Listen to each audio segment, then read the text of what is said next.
বেলাল রাদিয়াল্লাহু তাআলা আনহু সবচেয়ে গরিব ডাউন পার্টটা ঢাকার মতো একটা গার্মেন্ট ছিল, একটা কাপড়, এটা পেঁচায় আসতো, নামাজ পড়তো, গায়ে রাখার মতো কোনো জামা নাই, আর খাবার দাবার টাকা পয়সা বলতে নাই।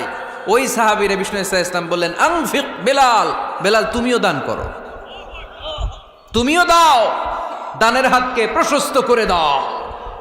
আনফিক ইবনা আদম উনফিক আলাইক, হে বানি আদম দাও, দিলে আমি তোমারে দেব।